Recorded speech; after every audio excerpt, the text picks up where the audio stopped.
Résilience des médias traditionnels face aux mutations du numérique, c'est le thème central qui sera décortiqué dans la partie Ça fait débat de votre émission hebdomadaire 7 jours dans la savane qui vous présente pour ce numéro un visage féminin. Pour donc décortiquer le défi auquel font face le journal papier, la radio et la télévision face à l'avènement du numérique, je recevrai pour vous deux invités.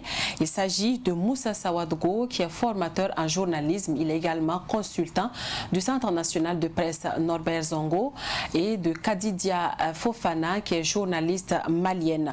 Mais avant d'en arriver, nous allons ensemble décortiquer l'actualité au cours de la semaine écoulée. Vous le savez bien, la semaine passée a été marquée par la poursuite du procès de Thomas Sankara et ses 12 compagnons à la salle des banquets de Ouaga 2000. 3 accusés étaient à la barre, Jean-Pierre Palme, Pascal Ninda Tondé et le général Gilbert Djendjéré. Nous serons avec Stéphane Sanou tout à l'heure. L'autre point de l'actualité, c'est aussi l'ultimatum de l'opposition politique donné au chef de l'État Roch-Marc Christian Kaboré. Ultimatum d'1 mois pour rétablir la sécurité au Burkina Faso. On retiendra aussi le rapport du RENLAC présenté aux hommes et femmes des médias, le rapport 2020 sur l'état de la corruption au Burkina Faso. Dans ce rapport, la police municipale arrive première dans le rang des services publics les plus corrompus au Burkina Faso. Le MPP, le parti au pouvoir, est également champion en matière de corruption électorale. Nous allons en parler tout à l'heure avec Alphonse Ouedraogo. Dans l'actualité internationale, nous serons avec Amadé Adama Soro. Il nous entretiendra sur l'héritage de la figure de l'histoire contemporaine de l'Afrique du Sud. Frédéric de Clercq qui a tiré sa révérence jeudi dernier à l'âge de 85 ans des suites d'un cancer de poumon. C'est lui même qui a signé la fin de l'apartheid et qui a cédé sa place au tout premier président noir Nelson Mandela. L'édito du jour, c'est également au menu de cette émission. Ce sera avec Soumaïla Rabo. Bonjour à tous, bienvenue à ce numéro de 7 jours dans la savane.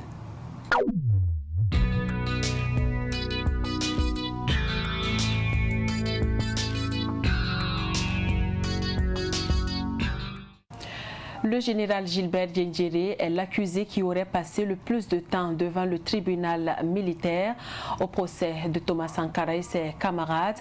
3 jours à l'issue desquels Gilbert Djendjéré a plaidé non coupable.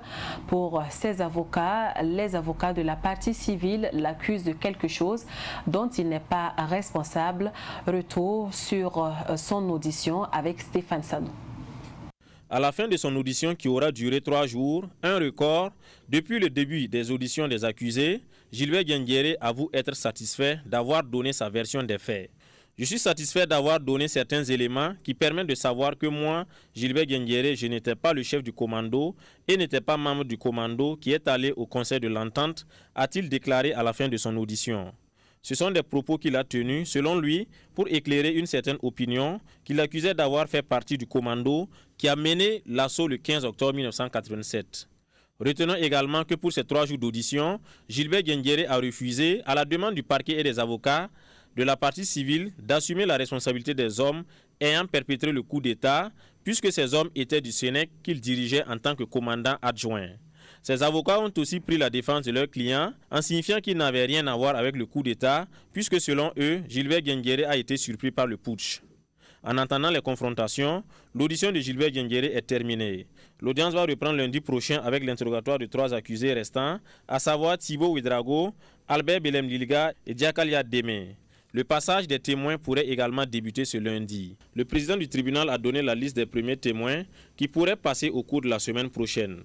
Il s'agit de Abdoul Salam Kaboré, ancien ministre de la Santé et des Sports sous la Révolution, Daouda Traoré, directeur général de la douane, Boukari Kaboré dit le Lion, ancien commandant du bataillon d'intervention aéroporté BIA, Basile Guissou, ancien ministre en charge des relations extérieures, et de Pierre Ouedraogo, ancien responsable des CDR. Alors bonjour Stéphane Sanou, merci de nous rejoindre sur ce plateau. Bonjour Adèle Londassé, bonjour à tous et à toutes. Alors Stéphane Sanou, vous faites partie de l'équipe Savane Média commise d'office, on va le dire entre griffes, pour la couverture du procès Thomas Sankara et ses camarades à Ouaga 2000. On retient que le procès se poursuit ce lundi avec à la barre d'autres accusés. Mais déjà la semaine dernière, Gilbert Diendéré était à la barre, comme on a pu le voir dans ce reportage. Il est l'accusé qui aurait passé le plus de temps devant le tribunal militaire. Tout à fait, Adèle Dondassé, et je l'ai dit et vous l'avez aussi répété, et il aura passé 3 jours d'audition à la barre, un record pour le moment parmi tous les accusés qui sont déjà passés pour leur interrogatoire. Et ce qu'on peut retenir de Gilbert Diendéré, c'est que c'est un accusé serein, rempli de confiance et qu'on avait à faire ou qu'on avait à voir pendant son interrogatoire, pendant son audition et face aux juges, face au parquet et face aux avocats de la partie civile et aux avocats de sa défense. C'est un général serein, habillé en tenue léopard comme lui-même il a dit, et qui est resté longtemps debout. Il ne s'est même pas assis par rapport comparativement aux autres accusés et qui étaient obligés de demander de s'asseoir justement pour pouvoir répondre aux différentes questions qui leur seront posées. Mais lui il a préféré rester debout et pour affirmer, je me dis, sa confiance et sa sérénité. Et il a plaidé non coupable comme vous l'avez si bien dit, c'est-à-dire qu'il ne reconnaît pas les faits d'accusation qui lui sont reprochés, c'est-à-dire la complicité d'assassinat, l'attentat à la sûreté de l'État, la subornation de témoins et aussi le recel de cadavres. Il ne les reconnaît pas et il affirme même en disant que lui ne va pas justement assumer ce que lui n'a pas fait, parce que les avocats de la partie civile estiment que Gilbert Diendéré doit assumer cet assaut qui a eu lieu le 15 octobre 1987, parce que c'était lui qui était chargé de sécuriser le conseil de l'entente et également toute personne ou toute autorité qui mettait pied justement, il était chargé de s'en occuper, il était chargé de sécuriser tous ces biens et toutes ces personnes qui y entraient. Mais Gilbert Diendéré dit que ça l'a surpris. Le coup l'a surpris. Lui, c'est vrai qu'il était chargé justement de sécuriser l'enceinte, mais de l'extérieur. Il ne faut pas qu'une force extérieure vienne entrer pour pouvoir aboutir ou pouvoir faire quelque chose de mal ou pouvoir déstabiliser le conseil. Donc lui, il était chargé de s'occuper d'une intervention au cas où il y aurait une intervention extérieure, mais pas de l'intérieur. Et alors qu'on constate que l'assaut est venu de l'intérieur, ce sont des hommes du Sénèque dont lui-même avait le commandement qui ont justement perpétré ce coup. Donc ce sont ces mots qu'il a utilisés pour justement se défendre face aux avocats et au parquet qui demandent qu'il soit responsable, qu'il assume justement cet acte du 15 ou bien ces attentats du 15 octobre 1987. C'est ce que je peux dire globalement concernant justement Diendéré. Et même si encore là les avocats de la partie civile ont rebondi en disant que même s'il était surpris des événements, il aurait dû quand même empêcher que le CNR soit déstabilisé. Il aurait pu arrêter justement le capitaine Blaise Compaoré à l'époque et le commandant Boukari Lengani, parce que ce sont ces hommes-là qui ont continué après le coup d'État. Donc il aurait pu justement les arrêter et empêcher justement que le CNR soit déstabilisé ou ne soit plus encore d'actualité au profit du Front populaire. C'est la réaction des avocats de la partie civile. Mais bon, le général va répondre encore en disant que lui ne maîtrisait plus rien. Voilà, comme c'est une surprise, tout le monde était tétanisé. Ce sont ses propres mots. Tout le monde était tétanisé, il ne sait pas. Il avait affaire à qui, il avait affaire à quoi encore, donc il ne maîtrisait plus rien. C'est pourquoi il n'a pas pensé justement à mettre fin à ces actes qui ont eu lieu pour pouvoir permettre au CNR de continuer dans sa prise de pouvoir depuis 1983. Alors Stéphane, on dirait que le passage du général Diendéré était des plus particuliers parce puisque lors de son passage, on a vu une salle qui a remobilisé le public et qui a également vu la température monter entre l'accusé et les avocats de la partie civile. Vous avez d'ailleurs des anecdotes à partager avec nous. C'est ça. Avec Gilbert Diendéré, on a revu une salle qui était extraordinaire par rapport aux autres accusés, parce que tout le monde se disait qu'il faut que on vienne écouter Gilbert Diendéré. Certainement, il y aurait des révélations, parce que, entre guillemets, on l'a toujours considéré comme la boîte noire du système Compaoré, celui-là même qui détient beaucoup de secrets, beaucoup de révélations concernant le pays. Et comme anecdote, tout le monde se posait la question de savoir pourquoi Gilbert Diendéré est toujours en tenue léopard, la tenue de l'ex-RSP. Et les gens, le juge même a cherché à comprendre. Et Gilbert Diendéré s'est expliqué. Et selon ses propres termes, il n'y a pas encore de note, on ne l'a pas encore notifié de ne plus porter cette tenue. Et le jour qu'il recevra une note ou quelque chose lui demandant de ne plus s'habiller ainsi, il va justement se conformer à cette note. Et encore, il ajoute qu'en portant cette tenue, c'est un symbole pour lui de dire qu'il voudrait aller au front, il est prêt à aller au front pour pouvoir faire face à cette insécurité que le Burkina Faso vit depuis un certain moment. Donc ça veut dire qu'il voudrait se mettre à la disposition des autorités actuelles pour pouvoir apporter sa touche justement à la sécurité du pays.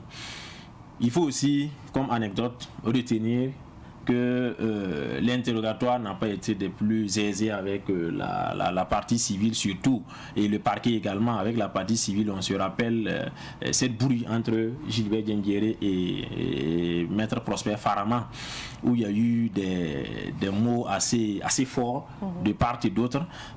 On se rappelle que Gilbert Diendéré a eu à dire à Maître Farama qu'il a envie de lui dire que si depuis là il comprend rien dans ce que lui il est en train de dire, c'est qu'il est bouché.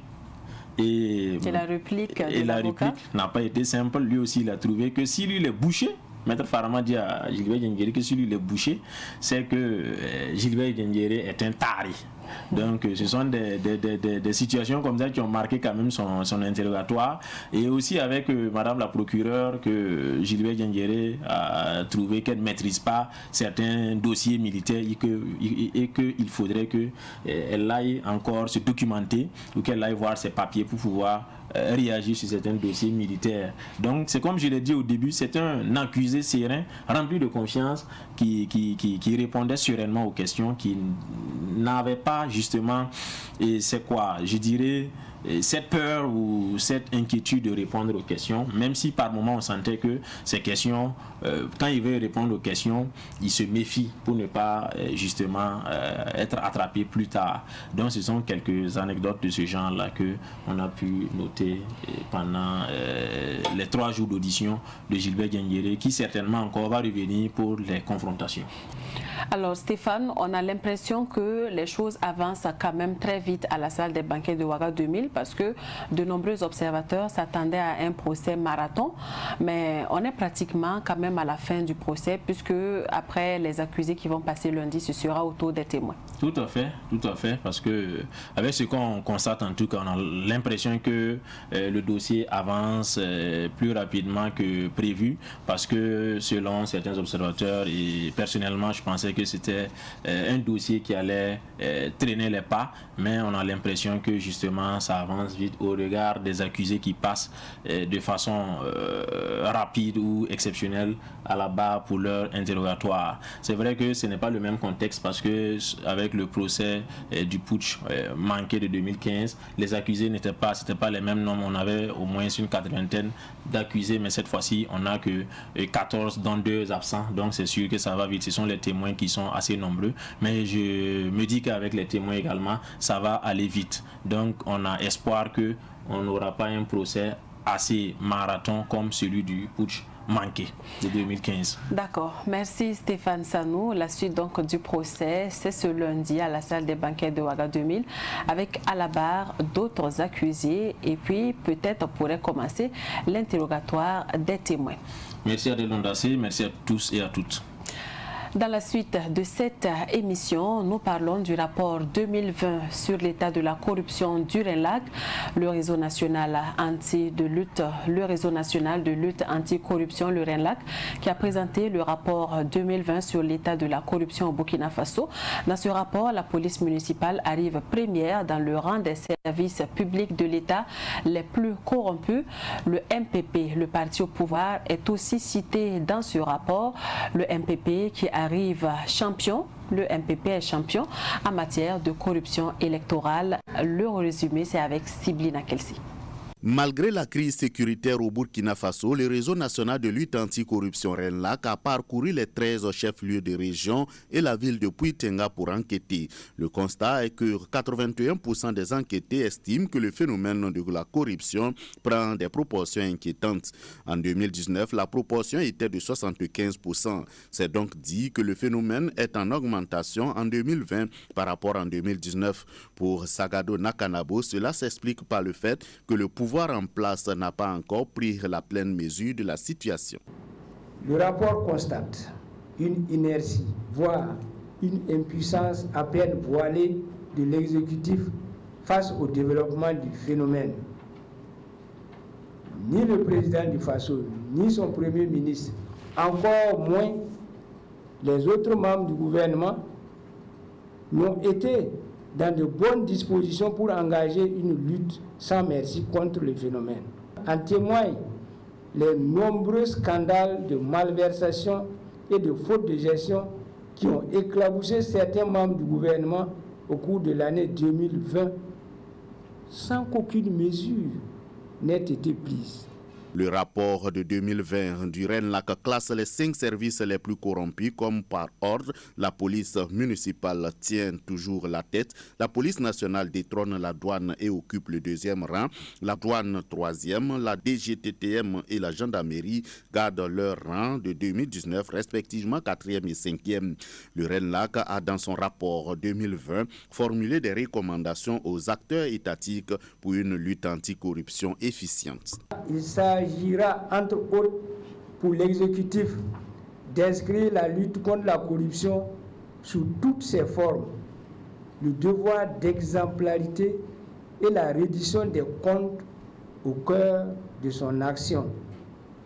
Il est important que, dès lors qu'un membre du gouvernement est cité dans une affaire de corruption, ce dernier rende sa démission pour se mettre à la disposition de la justice en attendant la manifestation de la vérité. Au cours de la présentation du rapport du RENLAC, les responsables ont remis de façon officielle le rapport à leurs partenaires de lutte contre la corruption. Signalons que dans le domaine politique, le MPP occupe la première place avec 60,9% des actes de corruption électorale, suivi du CDP 11,6% et de l'UPC 9,2% sur la base d'enquêtes sur les élections passées. Alors, Alphonse Ouedraogo, vous êtes avec nous. Bonjour et bienvenue sur ce plateau. Merci, bonjour Adèle Dondassi. Merci à ceux qui nous suivent. Alors, Alphonse, pourquoi, selon vous, la police municipale maintient sa place depuis maintenant plusieurs années dans le rang des services publics les plus corrompus au Burkina? Merci. Je pense que cette question, il faut la retourner aux responsables de la police municipale parce que malgré ce rang mitigé, pitoyable, que nous voyons chaque année, il n'y a pas de changement. Il n'y a pas de changement et je pense que ce n'est pas une surprise, d'autant plus que les citoyens vivent ou rencontrent au quotidien ces agents de la police municipale dans l'exercice de leur mission. Et il arrive effectivement que dans le comportement de tout un chacun, souvent on essaie, soit on n'est pas en règle et on essaie de trouver un terrain d'entente qui est que on doit donner quelque chose pour pouvoir vaquer, pour pouvoir continuer là où on veut. Alors je pense que ce sont des éléments pris ça et là qui permettent aux citoyens de constater qu'effectivement c'est la police municipale et qui parle de la police municipale, il faut quand même faire le distinguo. Chaque commune a sa police municipale. C'est vrai que dans le rapport du RENLAC, on ne dit pas si c'est la police municipale de Ouagadougou, de Bobo-Dioulasso. On parle de l'entité globale. On parle de l'entité globale. Et ça, je pense que c'est aux responsables de trouver des moyens pour vraiment atténuer la situation. C'est vrai, il est difficile de vaincre la corruption 100%, parce qu'il y aura toujours des brebis galeuses, mais je pense que même s'il n'y a pas la solution immédiate, il faut donner cet espoir qui est qu'on fait des efforts pour s'en sortir de la situation. Donc, ce n'est pas une surprise et les citoyens l'ont affirmé à travers l'enquête du RENLAC. Et là où je voudrais aussi préciser, c'est que chaque service qui a été classé dans ce rapport, il faut l'avouer, chaque service mérite son rang. En ce sens que derrière la police municipale, on a la police nationale. Et les citoyens peuvent donner des exemples où chaque fois, il faut glisser 2000 ou 1000 francs lorsqu'on brûle le feu tricolore pour pouvoir partir. Donc je pense que c'est des situations quotidiennes dont vivent les citoyens burkinabés. Et à travers donc la présentation de ce rapport-là, il faudrait travailler à trouver des solutions. J'ai apprécié la note de la direction de la DGTTM qui indique que désormais, quiconque, que ce soit les usagers ou des agents de la DGTTM, quiconque s'hasarde à tomber sous le coup de la corruption sera sanctionné. Donc la note est claire, c'est pour dire que c'est des éléments qui donnent de bons auspices, qui indiquent qu'on est déterminé à sortir de la situation. Donc je pense qu'aujourd'hui, ce qu'on doit faire, c'est ce que le RENLAC a fait, les recommandations. Il n'y a pas que les services de l'État qui sont corrompus au niveau des partis politiques. Dans ce rapport, il est indiqué que des partis politiques aussi ont comme habitude la corruption électorale pour justement, avoir le MPP, de l'électorat. Le parti au pouvoir. Et là, c'est vraiment malheureux que ce soit le parti au pouvoir qui occupe donc la tête de peloton ici, suivi par le CDP, qui est un parti de l'opposition. Et ensuite vient l'UPC. Très clairement, c'est ce que les citoyens ont pu observer pendant les élections de 2020. On a vu des partis politiques procéder à recenser des cartes d'électeurs, des pièces d'identité.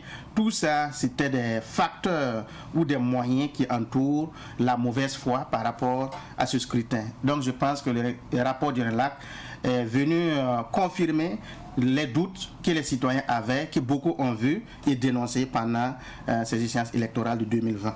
Alors, Alphonse, est-ce que vous ne pensez pas que la police municipale, par exemple, qui est citée première, se justifie par le fait que c'est la police municipale qui est le plus en contact direct avec les citoyens burkinabés? Il y a, par exemple, d'autres services qui pourraient venir en tête. On pourrait citer ceux, par exemple, qui donnent les marchés publics de l'État. Est-ce que là-bas aussi, si le RENLAC pourrait étendre l'étude à ce niveau, il pourrait avoir un petit changement? Peut-être parce qu'il faut dire qu'il n'y a pas de petite corruption. Quand vous parlez des marchés publics, effectivement, il y a des manières dans la procédure qui souvent favorisent certaines personnes à cause de ce qu'on a eu à donner. Mais ça, c'est le plus gros au sommet parce que ce n'est pas permis à tout le monde d'être en contact ou d'être dans ce secteur-là. Mais ici, c'est pour dire que la corruption, il n'y a pas de petite corruption. Les citoyens qui sont en contact effectivement avec les agents de la police municipale dans l'exercice de leurs fonctions sont obligés de se soumettre par moment parce que l'on veut être libre, l'on veut continuer à mener son activité. Et quand on parle de la corruption à ce niveau-là, il faut dire que même si vous avez donné 1000 francs, 2000 francs ou 5000 ou même 100 000, on penserait que ce n'est pas beaucoup. Mais combien de personnes vont faire la même chose? Donc, on n'évolue pas. Ce qui veut dire que pour lutter contre la corruption, il n'y a pas que le sommet qu'il faut taper, il faut aussi penser à ceux qui sont au bas de l'échelle et qui le font parce qu'ils ne savent pas, qui tombent sous le coup de la pression ou de manière des agents de la police parce qu'ils ne savent pas ou ils n'ont pas les moyens. Donc il faut sévir à plusieurs niveaux et je pense que si on commence par la base, on arrivera jusqu'au sommet sans ambiguïté. Alors vous l'avez tantôt dit, les partis politiques également arrivent en tête, exactement sur la base du même rang que l'ordre d'arrivée aux élections passées, le MPP en tête, suivi du CDP, ensuite de l'UPC. Selon vous, qu'est-ce qui pourrait être fait concrètement pour lutter contre la corruption électorale? Ce qui peut être fait, je pense que ce rapport du RENLAC doit être prises au sérieux par le gouvernement. C'est vrai qu'ils ont donné ce rapport-là à leurs partenaires techniques et financiers.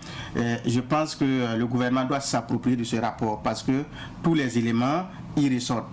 Et tous les éléments y ressortent, il faut en conséquence prendre des mesures, soit à partir de ce rapport, trouver des mécanismes de sanction contre, par exemple, ces partis politiques qui ont pour l'habitude la corruption comme moyen de travail. Il faut les sanctionner. Ça peut être, par exemple, couper le financement ou bien à 50% de ce qu'on devait donner à ces partis-là, ou encore faire sortir leur nom de la liste des partis qui seront retenus pour obtenir le financement pendant la campagne ou hors campagne quand il y a les élections au Burkina Faso. C'est des mécanismes de dissuasion qui peuvent vraiment aider à éradiquer la corruption ou du moins à ralentir ce que nous sommes en train de voir, parce que le rapport indique que ça a une proportion inquiétante. Chaque année, ça augmente. La conséquence, c'est ce que nous vivons. S'il y a la corruption à tous les niveaux, ça veut dire que notre volonté de combattre le terrorisme ne sera pas effective. Et s'il y a la corruption, ça veut dire que nous serons encore exposés à d'énormes situations difficiles dont nous vivons déjà. Donc, il ne faudrait pas penser que la corruption est un élément qu'il faut essayer de vivre avec, parce que ça crée d'autres situations encore plus dangereuses pour la population burkinabé. D'où donc cet appel à se donner les mains pour en finir avec la corruption. Merci Alphonse Ouedraogo. Vous restez avec nous pour parler de l'ultimatum de l'opposition politique. Le chef de file de l'opposition politique, Edi Kombego, qui était en compagnie de ses camarades pour donner un ultimatum d'1 mois au président Roch-Marc Christian Kaboré. 1 mois pour mettre un terme à l'insécurité au Burkina Faso. L'opposition a rencontré la presse pour en parler. Issa Oumarati, compte rendu. Muette depuis plus de 2 mois, l'opposition politique réapparaît sur la scène et tire à boulet rouge sur la gouvernance de Roch-Marc Christian Kaboré. Une gouvernance que le CEFOB juge chaotique, lamentable sur le plan sécuritaire, alimentaire et économique. Edi Kombego dépeint un tableau catastrophique et menace. Le CEFOB ne sera jamais complice du gouvernement de Roch-Marc Christian Kaboré, ni de Roch-Marc Christian Kaboré. Notez-le une fois pour de bon. Ni aujourd'hui, ni demain. Jamais, au plus grand jamais. Notre combat se fera démocratiquement. Si nous avons donné un délai, c'est parce que nous pensons que nous devons leur donner un dernier avertissement. Et nous avons dit que nous réagirons au bout du mois. Nous avons, si rien n'est fait. L'objectif n'est pas d'aller renverser le gouvernement. L'objectif, c'est de ramener la paix au Burkina et de développer le Burkina dans le respect de la Constitution. Mais si rien n'est fait, l'opposition est obligée de donner la voix. Nous ne sommes pas des putschistes. Il faut le noter pour de bon. C'est un peuple qui a élu un régime en place le 22 novembre dernier. Nous sommes une opposition républicaine, nous dénonçons ce qui ne va pas et nous faisons des propositions.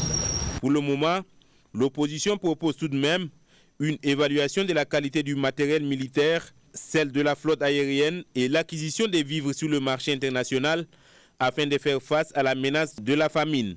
L'opposition politique voudrait solennellement, face à la dégradation continue de la situation sécuritaire, alimentaire et économique dans notre pays, exiger la prise de mesures urgentes, adéquates et véritables contre la vie chère.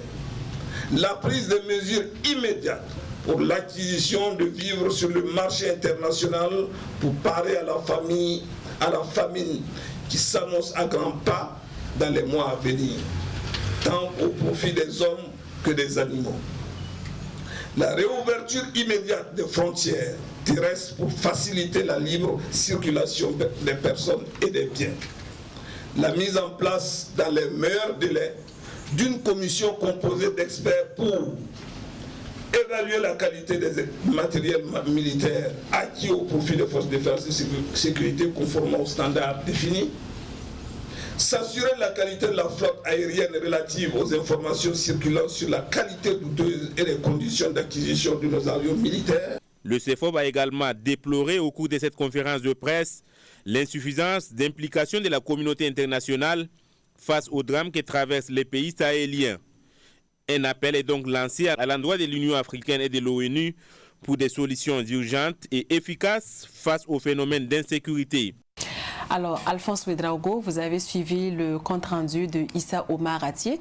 L'opposition menace donc de mobiliser des organisations de la société civile pour demander le départ de Roch-Marc Christian Kaboré et son gouvernement. Est-ce que vous pensez qu'en un mois, on pourrait réellement lutter contre le terrorisme? Est-ce que l'ultimatum est réaliste? Et je dirais que ce n'est pas possible parce que si en 6 ans de gouvernance, le gouvernement est toujours confronté à cette difficulté qui est de vaincre le terrorisme, si on n'a pas pu le faire en 6 ans, ce n'est pas évident qu'en un mois on puisse vraiment avoir la solution. Ceci pour dire que c'est une guerre qui va au-delà du Burkina Faso. Le Burkina Faso est entouré par des pays qui vivent la même situation, mais on dit quand la situation est difficile, chaque pays essaie d'opérer des mécanismes, des solutions, des moyens pour vraiment s'en sortir. Je vais dire que si en 6 ans, Roch-Marc Christian Kaboré avec son équipe, on est toujours confronté à cette difficulté-là, on ne peut pas espérer en un mois avoir la solution. L'opposition aussi, je dirais, n'est pas à sa première demande par rapport à cette volonté de trouver la solution face au terrorisme.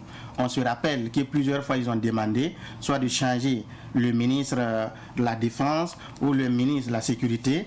On a vu le dernier réaménagement où Chérif Sy et puis le ministre Compaoré ont été débarqués. Mais est-ce qu'on a trouvé la solution? Non, nous vivons toujours la même situation, encore plus grave, avec ce que nous avons vu récemment, l'évolution de la situation. Si l'opposition, le CEFOP, a déjà demandé à ce qu'on change des ministres et même de gouvernement, et jusqu'à présent nous vivons toujours la même situation, et revenir encore demander, par exemple, la démission du président du Faso ou de son gouvernement, faute de quoi ils vont descendre dans la rue, ça veut dire que la situation elle est dangereuse. Et j'ai envie de me poser des questions. Si l'opposition qui a donné un ultimatum d'1 mois au gouvernement, au président du Faso, soit de démissionner ou de trouver la solution par rapport à l'insécurité. Si la demande ou l'objectif n'est pas atteint d'ici 1 mois, qu'est-ce qu'on va donc voir dans ce pays? Ça veut dire effectivement que l'opposition va appeler les gens à descendre dans la rue. Et pourquoi? Pour chasser le président. C'est ce qu'on va voir. Et quelle est la conséquence? Est-ce que l'opposition est préparée pour qu'en appelant les gens à descendre dans la rue, en chassant par exemple le pouvoir, est-ce qu'on est préparé à gérer les choses comme cela devait se faire?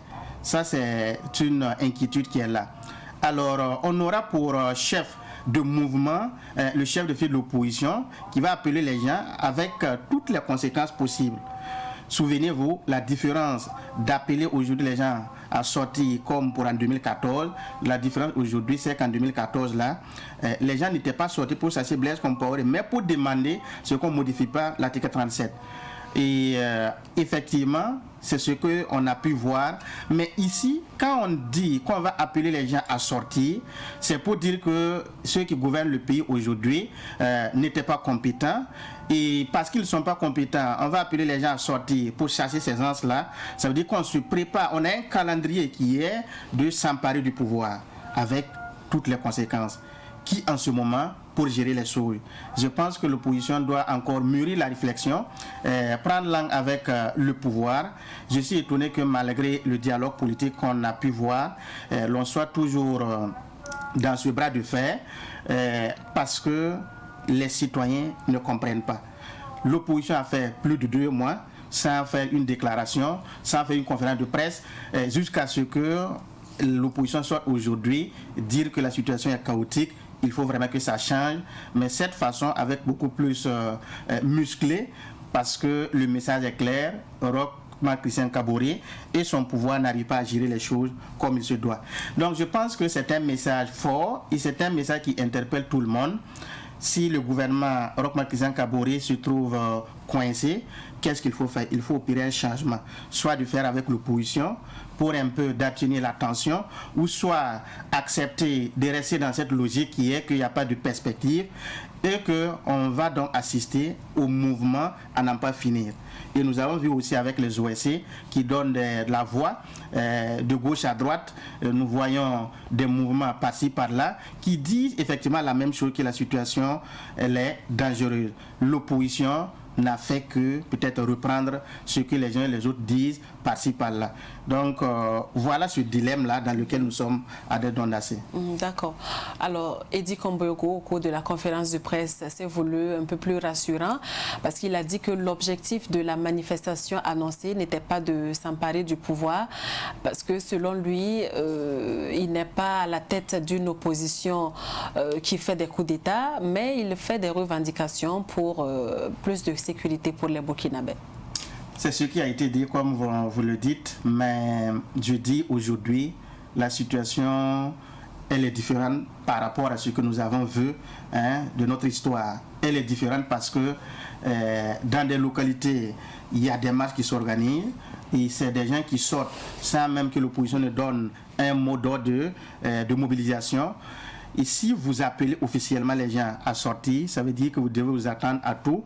On ne sait pas. Est-ce qu'il n'y aura pas de saccage? Est-ce qu'il n'y aura pas de pillage? Est-ce qu'il n'y aura pas de ceci ou cela? Ça, c'est l'inquiétude que moi, personnellement, j'ai à ce niveau. Sinon, ce n'est pas interdit. Si l'opposition n'est pas contente, si le chef de l'opposition trouve que la situation elle est difficile pour les gens, d'appeler les gens à sortir. C'est quitte à respecter les textes, avoir l'autorisation, suivre toutes les étapes possibles.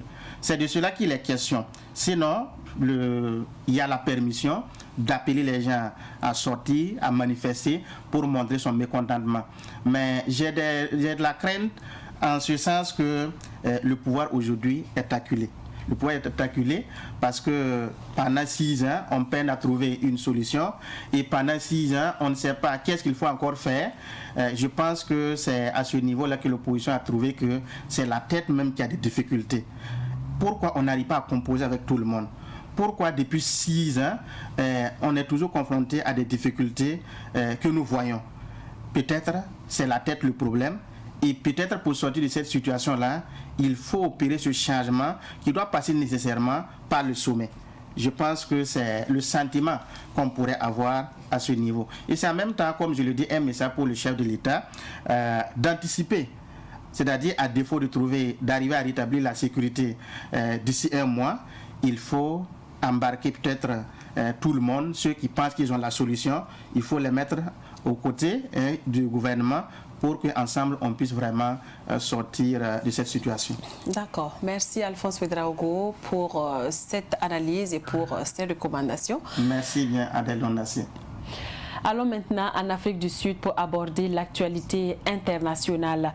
Frédéric de Klerk, le dernier président blanc sud-africain, est décédé jeudi dernier à l'âge de 85 ans des suites d'un cancer des poumons.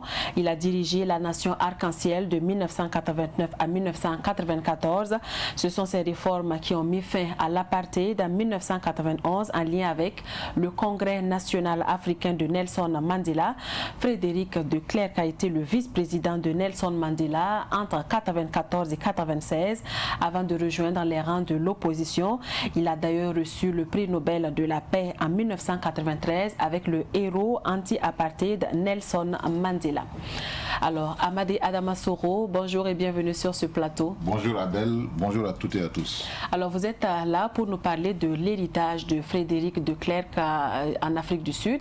Mais déjà, qu'est-ce qu'on peut retenir de son passage en Afrique du Sud? Absolument, Adèle, il faut donc d'emblée dire que de Klerk est une personnalité ou un personnage pour le moins controversé, que ce soit en Afrique du Sud ou au-delà, puisqu'il y a en fait, il avait 2 rôles. Il y a un rôle qui est officiel, qui est celui donc connu d'être donc un chef d'État et qui menait également des négociations. Mais au fond, donc dans l'ombre, il y avait un second rôle qu'il jouait, c'est celui donc de réfléchir sur les voies et moyens à mettre en place pour mettre fin effectivement à ce système de ségrégation qu'on appelle l'apartheid. Et puisque lui-même il a reconnu à ses débuts ou dans sa jeunesse, il croyait effectivement que son pays pouvait parvenir à ce qu'on appelle un développement séparé au niveau des races. C'est-à-dire d'un côté les blancs et de l'autre les colorés. Voilà, c'est-à-dire les noirs, les indiens, etc. Mais avec le temps, il s'est rendu compte que c'était vraiment une voie sans issue. Et puisque au fur et à mesure que le système sud-africain continuait, il y avait ces pressions internationales qui s'exerçaient sur l'Afrique du Sud. Cela s'est manifesté par des boycotts d'un côté et par des sanctions économiques de l'autre côté. Mais ce qui a été quand même un déclic, c'est lorsque Nelson Mandela a pu, grâce à certains soutiens, s'adresser au Congrès américain, où il a donc demandé à ce que les États-Unis retirent son soutien d'Afrique du Sud, parce qu'un pays qui est fondé sur la liberté, sur les droits de l'homme, ne peut pas cautionner qu'un pays en Afrique, en Afrique du Sud, fait ce genre de choses qui sont des pratiques anti-droits de l'homme. Donc dire Frédéric de Klerk a été donc ce personnage-là mitigé, même si donc à la veille de sa mort, puisqu'il a fait enregistrer une vidéo dans laquelle donc il regrettait les actes qui ont été posés au nom donc de cette suprématie raciale. Vous savez que lorsque Nelson Mandela a été donc condamné à Robben Island, il a été celui qui faisait des négociations dans l'ombre afin de pouvoir parvenir, n'est-ce pas, à sa libération. Mais l'opinion générale ou l'opinion nationale sud-africaine retient de lui quand même qu'il a œuvré à la libération de Nelson Mandela. Il a également collaboré ou du moins contribué à l'adoption d'une des constitutions les plus universalistes au monde, en Afrique du Sud, en permettant effectivement que la majorité noire puisse exercer le pouvoir. Et même si du côté donc, de l'extrême droite sud-africaine, blanche, on estime qu'il n'a pas assez fait des concessions pour les blancs. Et au niveau aussi de l'extrême gauche africaine, l'Afrique du Sud, on estime qu'il a prôné une indépendance politique, mais économiquement, alors l'essentiel de l'économie sud-africaine reste entre les mains des Blancs. Donc c'est un héritage mi-raisin mi-figue que de Klerk a laissé, mais ça reste quand même un personnage central de la transformation de l'Afrique du Sud. Vous avez parlé effectivement qu'il a été honoré par le prix Nobel de la paix avec Nelson Mandela, et il a également donc contribué à ce que ses compères, je veux dire blancs, acceptent que dans un pays où les blancs sont extrêmement minoritaires, il était quand même impossible d'avancer dans cette voie. Il faudra que la vie donc des autres, notamment les noirs, puisse être tenue en compte. Alors, vous l'avez si bien dit, personnage mitigé, mi-figue, mi-raisin. Il y a ces révélations de la Commission Réconciliation et Vérité en Afrique du Sud qui fait ressortir un certain rôle de Frédéric de Klerk, un rôle dans l'oppression des populations, notamment noires. Mais ce sont des révélations qu'a toujours nié Frédéric de Klerk. Oui, absolument. Comme je l'ai dit, c'est un système. C'est un système. Et lui-même, il ne pensait pas qu'il était dans l'illégalité, puisque c'est un système qui est légitimé par les pouvoirs publics, qu'il fallait cantonner les Noirs dans ce qu'on appelle les townships et faire en sorte qu'il n'y ait pas de mixage entre les Noirs et les Blancs, puisqu'il y avait cette suprématie blanche, etc. Pourquoi il n'a pas été auditionné par cette commission présidée par Desmond Tutu? Certains mettent cela sur le compte d'accords politiques. C'est-à-dire, dans l'accord politique qui a été signé avec l'ANC, le parti donc de Nelson Mandela, et c'est pour qu'il y ait des clauses qui indiquent que pour que les Blancs acceptent de laisser le pouvoir, il ne faut pas que les grandes figures donc, politiques puissent être inquiétées par cette commission Vérité et Réconciliation. C'est la raison pour laquelle il n'a pas été donc auditionné, et ainsi que d'autres grandes figures également politiques. Mais les exécutants, c'est-à-dire les militaires, les policiers, etc., qu'on voyait sur le terrain, et par contre, les anciens tortionnaires, entre guillemets, ont été auditionnés par cette commission. Alors, il laisse quand même un héritage. Est-ce que selon vous, cet héritage-là est vraiment approprié par les Sud-Africains?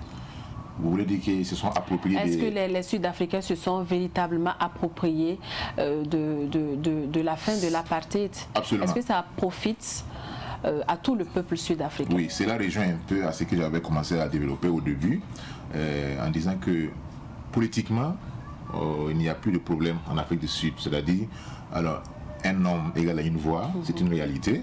Et vous vous souvenez donc depuis la fin du pouvoir entre guillemets des Blancs, et chaque fois qu'il y a une élection, c'est l'ANC qui l'emporte. Parce qu'ils sont à plus de 80%, en fait 75% de la population. Donc cela est quand même notoire. Maintenant, selon quel côté on se met? Si on se met du côté de la minorité blanche, on estime que de Klerk a beaucoup fait, parce que c'est grâce quand même à ses actions qu'aujourd'hui il y a donc des élites noires qui gouvernent l'Afrique du Sud. Mais si on se met du côté de la population noire, notamment avec les mouvements des Malema, on se rend compte que l'essentiel du pouvoir économique reste entre les mains des Blancs. Et cela pose problème. Et certains même vont jusqu'à critiquer Nelson Mandela de n'avoir pas agi un peu comme Robert Mugabe au Zimbabwe, qui avait retiré, n'est-ce pas, les terres des mains des Blancs pour les octroyer aux Noirs, même si cela s'est manifesté, c'est donc traduit par une catastrophe économique en termes de gestion, etc. Donc certains observateurs disent que Nelson Mandela a été inspiré par le désastre économique qui a été celui du Zimbabwe, parce que Mugabe a retiré les terres et donné aux Noirs qui n'avaient pas l'expertise nécessaire pour la mise en valeur de ces terres-là. C'est pourquoi jusqu'à présent en Afrique du Sud, il y a une très grande majorité de Noirs qui copient toujours dans la pauvreté. Et ce qui est reproché également à De Klerk, c'est que entre-temps, il s'était retiré. Il n'y avait pas une coalition entre l'ANC et son parti, le Parti des Afrikanais, mais entre-temps, il avait émis des réserves parce que pour lui, l'ANC n'a pas respecté la plupart des clauses qui ont été conclues pour permettre effectivement cette transition vers la démocratie réelle et pluraliste en Afrique du Sud. Merci à vous, Amadé Adama Soro. Merci. La suite, c'est l'édito.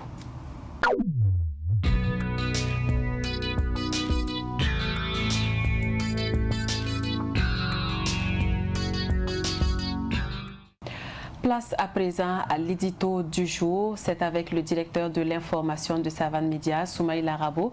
Bonjour et bienvenue. Merci Adèle. Bonjour à toutes et à tous. Alors Soumaïla Rabo, le 11 décembre, c'est l'éternelle fête sans eau potable. Oui, vous-même vous l'aurez remarqué, les 11 décembre se suivent et se succèdent et se ressemblent au Burkina Faso. C'est l'éternel constat de grandes infrastructures, du béton un peu partout, du bitume un peu partout, avec à l'arrière-cour des concessions sans eau potable pour préserver la santé des uns et des autres. Nous, au niveau de Savane Média, nous en avons fait l'expérience par le passé, que ce soit à Kaya, que ce soit à Gawa, à Banfora, à Dédougou et dans d'autres localités comme à Zignaré cette fois-ci encore. Le dernier constat que nous avons fait il y a à peine quelques jours montre que les travaux avancent lentement. Donc comme on pouvait l'imaginer, ça aussi c'est l'éternel recommencement. On ne va jamais suffisamment vite pour être à jour de nos prévisions et de nos engagements. Mais à côté du bitume et du béton, sous forme de stades, sous forme de salles polyvalentes, sous forme de cité des forces vives, il y a des milliers et des milliers de concessions de familles et de ménages qui ont du mal à avoir le minimum pour vivre, c'est-à-dire l'eau potable. Pour deux raisons, essentiellement, nous imaginons, à cause de la grande cadence des travaux qui consomment beaucoup d'eau et qui peut donc créer une insuffisance d'eau potable dans la zone Ça dépend de ce que l'ONEA, l'Office national de l'eau et de l'assainissement, avait comme infrastructure et dispositif, bien entendu. Mais l'autre raison, c'est que nous n'avons pas structurellement suffisamment de capacité pour avoir l'eau potable dans les grandes agglomérations. L'Office national de l'eau et de l'assainissement a cette obligation-là de donner l'eau potable aux Burkinabés dans les grandes villes. Mais à côté des grandes villes comme Zignaré, encore que grande ville c'est entre Griffes, il y a ces petits villages-là tout autour, rattachés à la commune de Zignaré, qui doivent être approvisionnés en eau potable à travers des forages, et ce n'est pas toujours évident qu'on ait suffisamment d'eau potable, encore que la potabilité est à vérifier. Le Burkina Faso en matière d'eau potable est légèrement en avance si on compare à un certain nombre de pays qui ont à peu près le même niveau de développement. Ce n'est déjà pas mal, mais ça ne couvre pas les 100% de population qui devraient avoir au 21e siècle le minimum quand même pour vivre, parce que quand on n'a pas l'eau potable, ça veut dire qu'on n'a pas la santé. Ça veut dire qu'on n'a pas le minimum vital. Si tous les jours, on doit, pour des indigestions et d'autres maladies liées à l'insalubrité de l'eau, aller dans des formations sanitaires, ça veut dire qu'on ne pourra pas produire, ça veut dire que les enfants ne pourront pas aller normalement à l'école, ça veut dire que les femmes ne pourront pas normalement assurer la bonne vie dans le ménage et produire davantage à l'extérieur pour entretenir davantage les familles.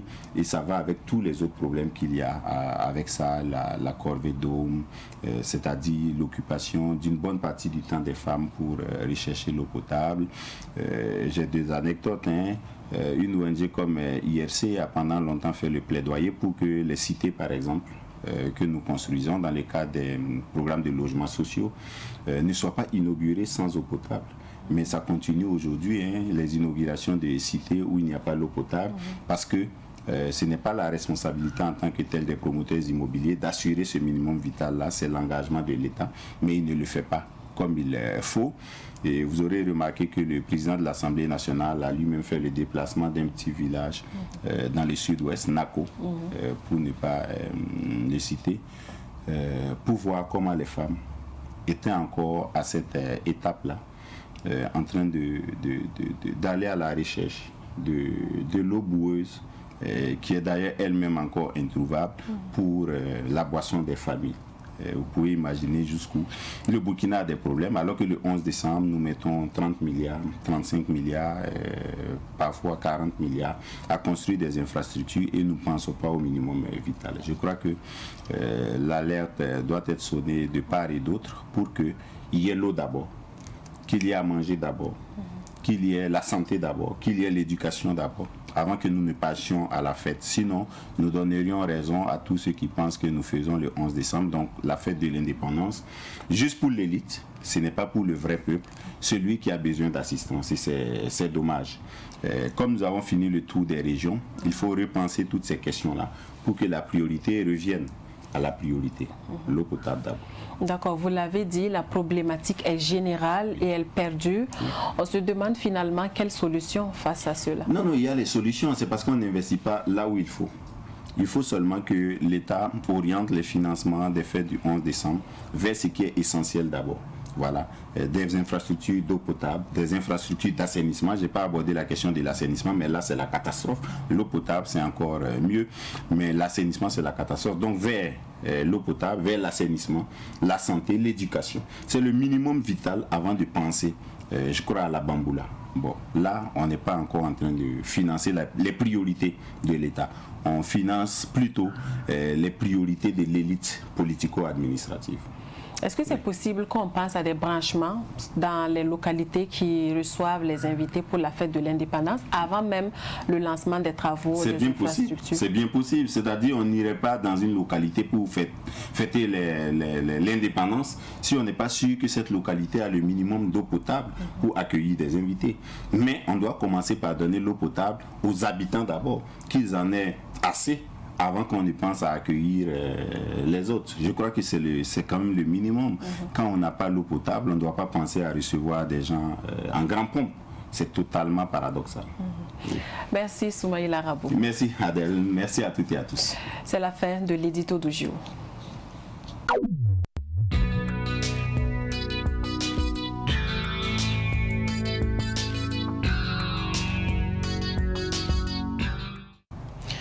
Quelle résilience des médias traditionnels face aux mutations du numérique?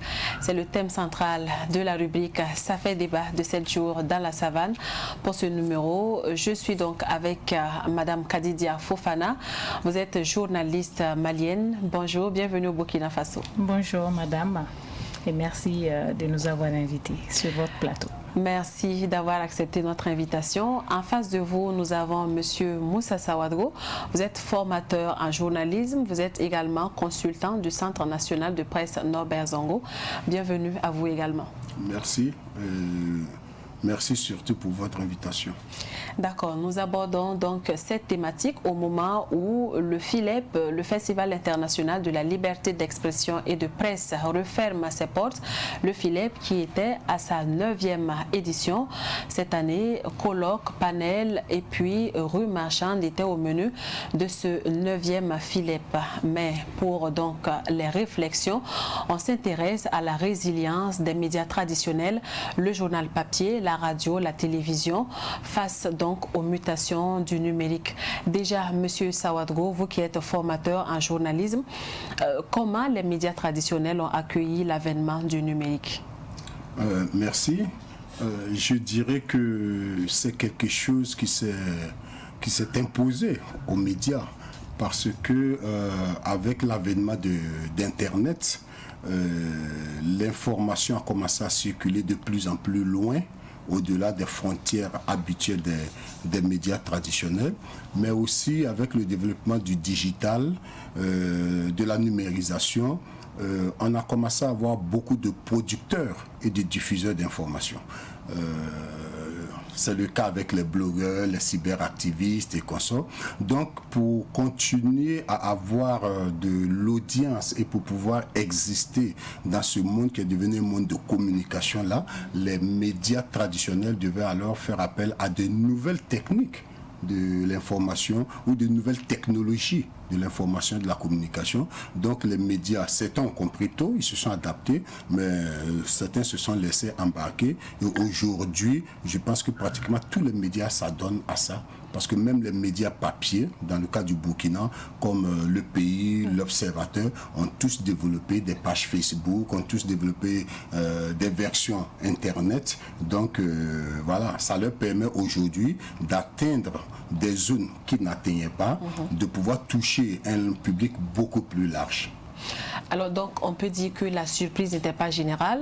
Beaucoup ont vu venir de loin, certains se sont préparés, mais de nombreux médias encore traînent toujours le pas.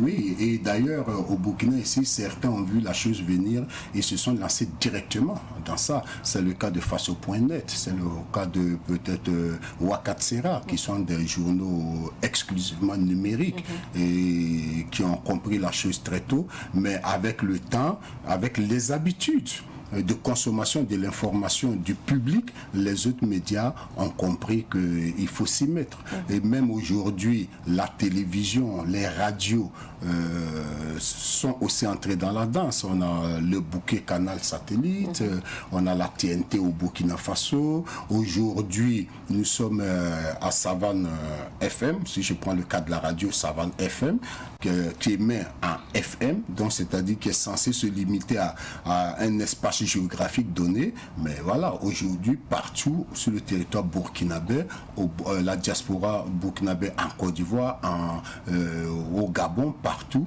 grâce à Canal+, on écoute Savane FM. Donc vous voyez, tout ça, c'est les bienfaits de nouvelles technologies de l'information, de la communication. Donc ça a ouvert l'espace, ça augmente. Maintenant la question, c'est le contenu. Est-ce qu'on fait attention au contenu? Parce qu'on touche de plus en plus de monde.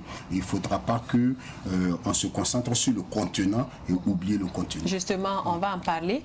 Mais Madame Fofana, est-ce que l'avènement du numérique va changer grand-chose dans le fonctionnement des médias traditionnels? Il a tantôt cité des médias qui sont exclusivement numériques, mais qu'est-ce qui va fondamentalement changer ou qu'est-ce qui change avec les médias traditionnels, la radio, la télévision, même le papier, le journal papier?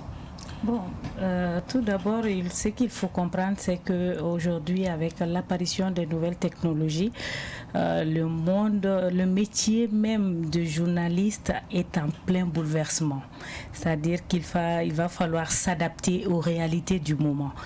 Aujourd'hui, cette apparition a ouvert la porte à n'importe qui. Il suffit aujourd'hui d'avoir un téléphone portable peut-être pour s'improviser journaliste. Donc qu'est-ce qu'il y a lieu de faire? Je pense qu'avec les radios, avec les télévisions, en tout cas comme ça se passe au Mali, nous avons une presse en ligne qui a été structurée et qu'on appelle Appel Mali. Où tous les médias en ligne se retrouvent.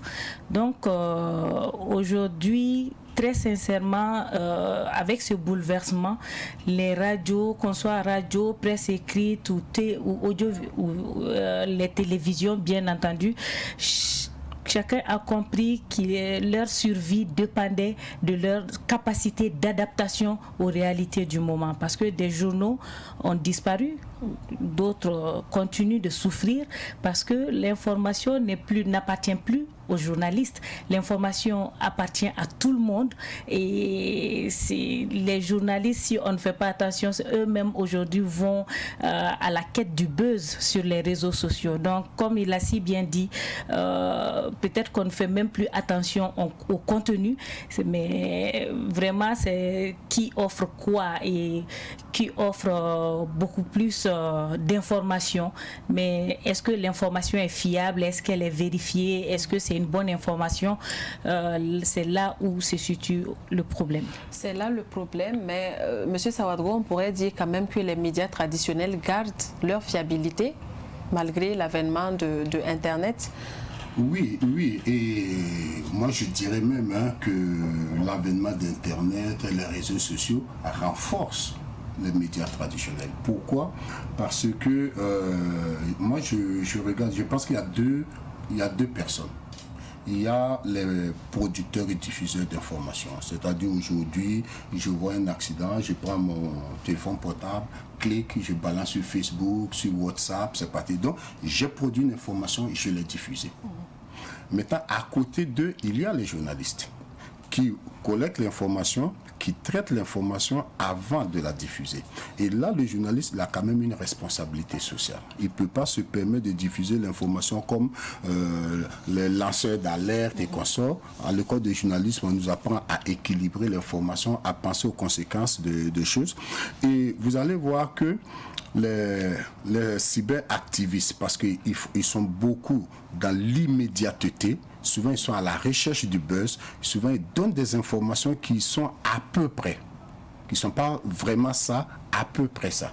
Donc souvent ça finit par créer des problèmes. Et les personnes sérieuses, les consommateurs sérieux de l'information, quand il y a des éléments comme ça qui font des buzz, ils ont tendance à aller voir les médias sérieux pour mieux comprendre. Donc ça va pousser les médias traditionnels à évoluer aussi dans ce qu'on appelle aujourd'hui le fact-checking par exemple. Et ça, c'est parce que les réseaux sociaux sont venus avec tellement de fausses informations que le journaliste a compris que je peux encore renforcer ma mission sociale à travers comment on appelle ça, à travers la vérification des faits. Donc, l'un dans l'autre, le journalisme s'en sort renforcé. Ça, donc moi, j'ai aucune crainte, mais malheureusement, au niveau du grand public, de la masse, on ne fait pas forcément attention qui est producteur et simple diffuseur d'informations et qui est journaliste, alors que c'est deux personnes totalement différentes. Totalement différentes. Alors, Madame Fofana, est-ce que la même situation est vécue au Mali? Il a tantôt dit, lui, il parle de renforcement des médias traditionnels, des citoyens qui peuvent voir une information sur les réseaux sociaux, mais qui veulent la confirmation ou la vérification au niveau des médias traditionnels. C'est pareil? Oui, en fait, je ne dirais pas que c'est totalement pareil parce que ce à quoi nous assistons aujourd'hui, c'est que les hommes de médias ont tendance à imiter ces donneurs d'informations, comme il le dit. Donc aujourd'hui, la pratique journalistique exige une certaine rigueur. Comme il l'a si bien dit, ça demande du recoupement d'informations, des investigations, entre autres, avant de diffuser la dite information. Mais à quoi nous assistons aujourd'hui? Nous assistons, comme je l'ai dit tantôt, à la recherche du buzz. Normalement, les médias doivent renforcer, mais les médias, les nouvelles technologies doivent renforcer les journalistes. Mais je dirais, les nouvelles technologies renforcent les bons journalistes, pas les mauvais, parce que dans toute chose, il y a des bons, il y a des mauvais. Alors aujourd'hui, ce métier a été infiltré par beaucoup de personnes qui se disent journalistes, mais en réalité qui n'ont aucune formation, qui n'ont pas de b.a.-ba, qui ne respectent même pas les codes de déontologie et d'éthique du métier journalistique. Donc pour moi, ça se passe effectivement en partie comme ça chez nous au Mali, mais parce que une fois qu'on a une information, c'est vrai qu'il est clair que nous avons tendance à aller vérifier sur la page de journalistes sérieux des médias traditionnels pour voir effectivement si la dite information a été diffusée par cette personne-là. Mais sinon, ce métier court un grand risque avec l'avènement des nouvelles technologies.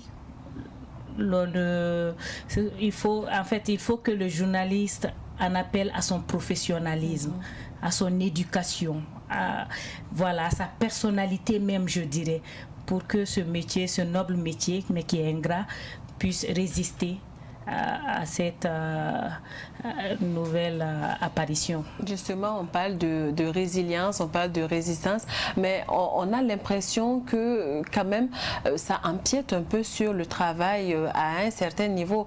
Prenons l'exemple de la radio qui est présentée comme un média chaud. Aujourd'hui, avec l'avènement de Internet, est-ce qu'on peut présenter encore la radio comme un événement chaud? Parce que le temps que le journaliste radio collecte l'information, la traite avant de la diffuser, l'information est déjà sur la place publique, sur les réseaux sociaux. Comment justement on fait ce déclic-là?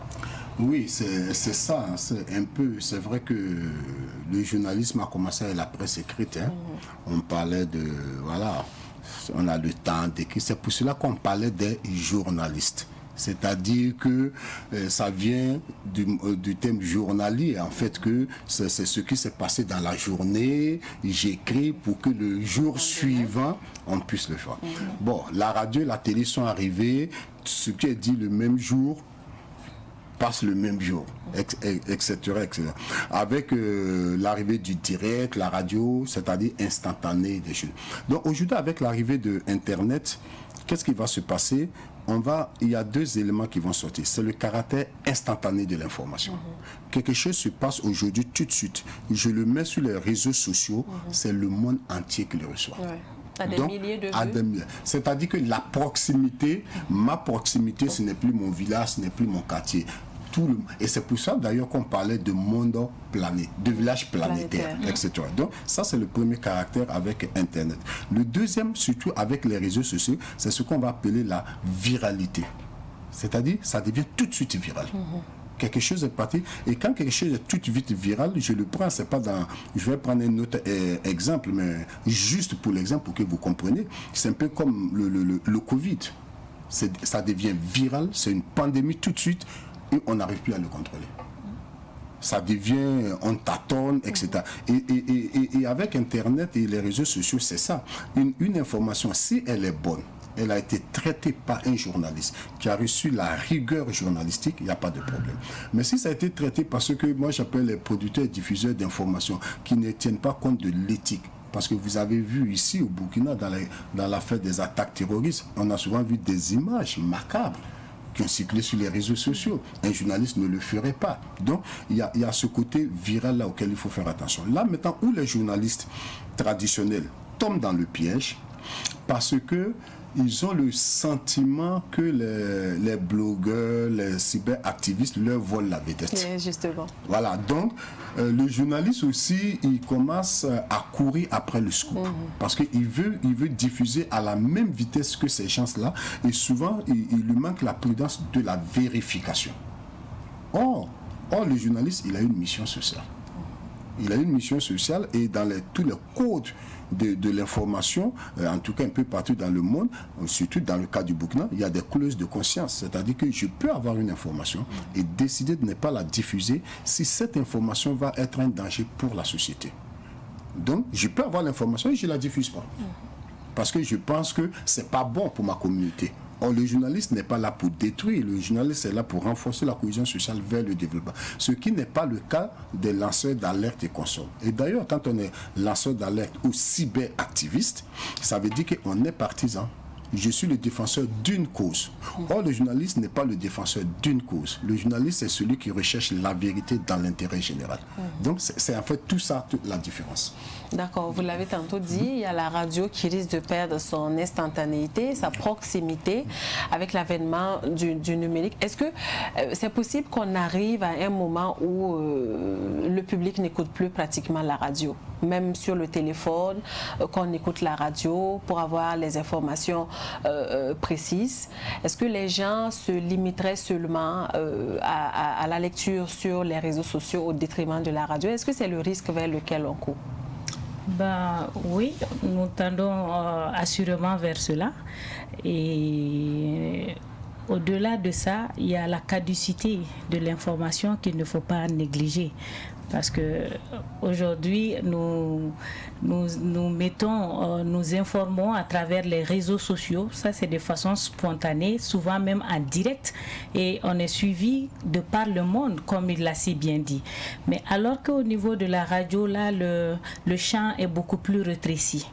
Donc, je pense qu'on s'achemine assurément vers cela. Mais peut-être qu'il va falloir que les radios aussi s'adaptent à la réalité du moment, comme je l'ai dit, parce que les télévisions l'ont fait. Il n'y a pas de raison que les radios, beaucoup de radios le font d'ailleurs dans notre pays. Ils ont leur page Facebook, ils ont leur compte Twitter, ils ont des sites. Donc, à travers les sites, ils diffusent leurs émissions à travers les sites qui sont relayés sur leur page Facebook. Donc, ils ont compris que s'ils ne s'adaptaient pas, ils risqueraient de disparaître comme d'autres journaux ont disparu aujourd'hui. Donc voilà, chez nous, en tout cas, c'est comme cela que les choses se passent. Là, c'est le cas spécifique de la radio, mais la même chose pourrait être vécue par la télévision. C'est pareil, oui. C'est pareil, avec les radios et avec les télévisions, et même la presse écrite, qui est devenue aujourd'hui une presse en ligne. Alors, vous l'avez bien dit, il y a le risque que les médias traditionnels là disparaissent un jour. On n'en est pas là pour le moment. Moi, je ne pense pas que c'est ça risque pas d'arriver. Vous savez, on a prédit la disparition des médias traditionnels au moins 150 000 fois. Mais ça n'est jamais arrivé. Chaque fois qu'il y a une évolution technologique, on a dit attention. Chaque fois qu'il y a une évolution technologique, attention. On a dit à un moment donné que même la presse papier va disparaître avec la numérisation. Non. Parce que la consommation de l'information est diversifiée. Aujourd'hui, prenons par exemple la radio. Au Burkina Faso, il y a des gens qui suivent la radio avec des postes radio.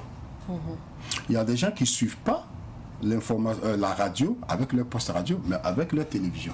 Oui. Grâce à la TNT, grâce à la chose. Il y a des gens qui suivent la radio sur le téléphone. Tout à fait. Même le téléphone Corleone qui n'est pas smartphone. Oui. Donc il y a des gens qui suivent la radio à partir des smartphones. Il y a des gens qui arrivent à suivre la radio à partir des pages Facebook, même s'ils n'arrivent pas à suivre la radio de façon continue en streaming, mais quand même ils suivent la page Facebook. Il y a certains qui sont même abonnés pour recevoir les alertes des radios. Donc, non, je pense que c'est beaucoup plus le mode de consommation qui se diversifie et les médias doivent s'adapter, comme elle a dit au début, à cette diversification-là. Et cette diversification renforce. Parce qu'aujourd'hui, moi, je ne veux pas faire de publicité pour vous, mais par exemple, je sais que ma famille qui est en Côte d'Ivoire, souvent, il m'appelle, il me dit, mais écoute, au Burkina, il y a telle chose, c'est quoi ça? Je dis, mais comment tu as su ça? Que je viens de suivre ça sur Canal+, de Savane FM. Vous voyez, donc, c'est-à-dire qu'il y a une multiplication des sources de diffusion, et ce que maintenant, par contre, ce que les médias traditionnels ont réussi à faire, c'est que chaque média est devenu multimédia. Vous voyez? C'est-à-dire qu'on prend un journal comme Le Pays, un journal comme l'Observateur, il y a la version papier, il y a la version Internet, il y a la page Facebook, il y a les alertes. Vous prenez une chaîne de télévision au Burkina, il y a la chaîne de télévision normale que je peux regarder sur Canal+, si je peux payer. Si je ne peux pas payer, j'ai la TNT, je peux le regarder sur Facebook, je peux le regarder sur Internet. Donc, il y a une diversification des moyens de diffusion. Mais je ne crois pas que ça mettra... Surtout, toutes les études qui sont faites en Afrique aujourd'hui sont très claires. C'est-à-dire la radio reste le plus grand moyen de consommation. Et puis n'oublions pas aussi... On conviendrait quand même que la consommation diminue. Non, la consommation ne diminue pas. C'est les modes d'accès à ces médias-là qui se diversifient. Sinon, et puis n'oublions pas, le digital c'est bon, mais dans un pays comme le Burkina, quel est le taux de pénétration du digital dans la population burkinabé? Sur 20 millions de Burkinabés, combien de personnes sont connectées? Donc attention, ne soyons pas un peu trop alarmistes aussi sur ces questions-là. D'accord, on aurait compris. Alors vous l'avez si bien dit, les médias traditionnels évoluent avec l'avènement du numérique. Il faut changer les modes de fonctionnement. Il faut envisager des perspectives et dans cela, on imagine que ça implique des moyens humains, puisque passer de médias simples à multimédia, on imagine que le personnel doit s'intensifier, il y a des coûts supplémentaires, il y a le matériel qui doit s'ajouter. Comment justement on arrive à faire cela si on connaît très bien l'environnement des médias, surtout au Burkina Faso, et même on imagine que c'est le même contexte au Mali, avec des médias qui ont des situations économiques assez influencées. Comment justement on arrive à faire cette adaptation? Moi, à mon avis, les médias traditionnels coûtent beaucoup plus cher que les nouvelles technologies, à mon avis, parce que une fois qu'on a un téléphone, on peut non seulement avoir accès à un site, on peut avoir accès à une page Facebook, on peut avoir accès à un compte Twitter, des groupes WhatsApp qui sont constitués au nom de ces médias-là, et j'en passe. Donc, je pense que c'est un moyen, en fait, qui facilite s'il faut imprimer un journal. Vous voyez que les coûts ne sont pas du tout les mêmes. Mais avant d'arriver à ce niveau-là, à cette étape, il y a des coûts forcément qu'il faut honorer. Quand on parle de numérique, il faut par exemple que le journaliste ait un téléphone adapté, un smartphone pour faciliter. Il faut de la connexion. Il faut aussi que le journaliste ait une certaine connaissance même du numérique. Donc, on parle forcément de formation. Est-ce que là, on ne parle pas aussi de coûts? Oui, forcément, parce que pour avoir accès à tout cela, comme vous venez de le dire, il faut un coût, mais je ne pense pas qu'il soit aussi colossal. Je ne pense pas, parce que aujourd'hui, c'est très clair que les médias traditionnels, pour moi, encore une fois, j'insiste là-dessus, sont beaucoup plus coûteux que les nouvelles technologies. Donc, c'est vrai que pour former les journalistes et pour former, je sais pas, les techniciens et autres, il faut forcément un coût. Donc, mais chez nous, en tout cas, vous verrez généralement une seule personne qui tient non seulement un journal, une page Facebook, un compte Twitter, et qui se démerde un peu avec des jeunes qu'il forme à son tour, parce que il faut faire avec les moyens du bord à un moment donné. Si vous n'avez pas, comme on dit, les moyens de votre politique, il faut faire la politique de vos moyens. Donc voilà, il faut, comme on a dit, c'est toujours l'adaptation. Tu t'adaptes et tu fais avec les moyens dont tu disposes. Monsieur Sawadou, est-ce que vous partagez ce point de vue? Ce qu'il faut dire, c'est-à-dire pour le consommateur, peut-être que l'accès à l'information devient de plus en plus facile. Parce que j'ai le choix du support. Donc je peux choisir le support par lequel je veux accéder à cette information. Mais du côté des entreprises de presse, ça va demander une adaptation, ça va demander une manière de travailler. C'est-à-dire que le journaliste au Burkina ici, on forme étant les étudiants en GRE. C'est-à-dire journaliste, reporter d'image. C'est-à-dire que même la manière d'écrire va différer. Je n'écris pas un article pour le journal papier comme je l'écrirais pour un site internet. Il y a des techniques d'écriture différentes. C'est pas la même chose. Donc, ça veut dire qu'à partir de ce moment, si vous prenez des choses, je prends par exemple un simple élément comme RFI, vous prenez le site de RFI qui est d'abord une radio. Mais vous avez des podcasts, des petites vidéos dessus. Donc, ça veut dire que vous êtes obligé de faire appel à de nouvelles compétences. Ça va coûter de l'argent. Ça, c'est vrai. Et puis, si vous êtes au niveau du digital, surtout Internet, il faut d'abord une très bonne connexion, une très bonne bande passante pour que ça passe. Donc, c'est-à-dire que Internet, dans nos pays, ça coûte cher. Donc, il faut encore investir à ce niveau-là. Et un autre élément, c'est que, justement, au niveau des serveurs, il faut sécuriser vos serveurs. Il faut faire appel encore à des compétences pour venir sécuriser ce serveur-là.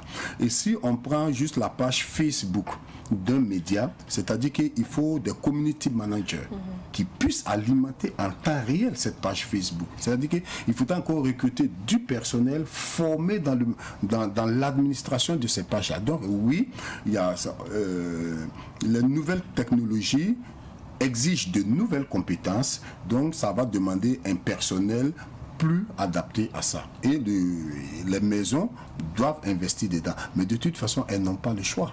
Parce que la concurrence est telle que c'est aussi une course à l'audimat, il le faut. Maintenant, dans certains pays comme le Burkina, de façon très concrète, ça coûte. Nous avons, je pense, quand même la chance au Burkina Faso ici d'avoir quand même deux instruments mis en place par le gouvernement. C'est par exemple la subvention des médias. Si vous avez envie de développer par exemple le côté numérique, digital de votre entreprise, vous pouvez faire un projet. Allez demander la subvention. Si le projet est fiable, vous serez financé. Si vous n'êtes pas financé, il y a le fonds de soutien aux médias qui existe encore. Donc, l'État burkinabé a mis des mécanismes d'accompagnement qui peuvent quand même aider les entreprises de presse à supporter ces coûts-là. Mais là, on parle des entreprises de médias, on parle des sociétés de médias, mais qu'en est-il des journalistes eux-mêmes? Est-ce que cette reconversion-là est possible aux journalistes? Parce qu'on parle aussi de plusieurs compétences. On parle de nouvelles compétences, mais le journaliste qui est déjà dans le média traditionnel, comment justement lui il fait la reconversion? Est-ce qu'il faut aller à la formation? Oui, il faut aller à la formation et heureusement dans notre pays, on a beaucoup d'ONG très spécialisées dans ça. Il y a beaucoup d'ONG qui le font, on a beaucoup de séminaires qui le font. On a aujourd'hui, malheureusement, dans nos universités, la formation ne suit pas. Sauf une seule université qui est ISCOM, qui vraiment forme des journalistes qui soient de ça. Sont dans nos universités, c'est la formation traditionnelle des journalistes. Et ça, d'ailleurs, pendant le FILEP, on l'a déploré. Ça a été vraiment... on va parler de la formation au niveau des universités, des écoles professionnelles de journalisme. Mais déjà, est-ce que ça court les rues des journalistes qui ont cette casquette multiple-là? Multimédia, qui gère le média traditionnel, qui gère aussi l'aspect numérique du média. Est-ce que l'adaptation peut se faire facilement? Et déjà, s'il y en a? Bien sûr, il y en a. Bien sûr qu'il y en a, et je pense que l'adaptation est beaucoup plus facile en ce moment, puisque c'est pas un monde qui lui est étranger. Il faut diffuser des informations. Ça, le journaliste, nous pouvons estimer qu'il a les b.a.-ba déjà. Il a la formation déjà acquise pour ça. Donc, pour moi, c'est beaucoup plus facile d'ailleurs pour le journaliste que pour quelqu'un d'autre qui n'a reçu aucune formation, qui véhicule de façon spontanée les informations. Je pense que c'est beaucoup plus facile pour les journalistes. Alors, pour les journalistes, est-ce que vous pensez qu'il faut aussi revoir avec les patrons de presse? Parce que là, quand on parle de la multiplication des tâches, il faut aussi penser multiplication financière, n'est-ce pas? Bon, ça fait sourire, mais c'est la réalité tout de même. Vous savez, une entreprise de presse est d'abord une entreprise de presse, mais c'est aussi une entreprise économique. Voilà, il ne faut pas qu'on se leurre. C'est-à-dire que c'est une entreprise qui doit faire aussi des bénéfices, qui a un personnel qui doit être payé, qui doit travailler dans un cas. Et du reste, dans le cas du Burkina Faso, c'est réglé. Il y a la convention collective. Qui n'est pas appliquée? Bon, elle est appliquée par certains. Elle est appliquée par certains. Nous avons fait une étude là-dessus et nous avons été vraiment agréablement surpris que beaucoup le font. Beaucoup le font. De plus en plus, il y a des efforts. Mais c'est pas assez. C'est pas assez.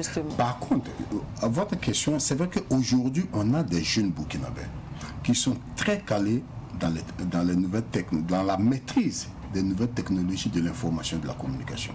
Ils peuvent faire des photos, vous prêtez un smartphone, il y a des logiciels de traitement d'image, ils peuvent l'envoyer. Donc, la maîtrise de l'outil informatique, il n'y a pas de problème.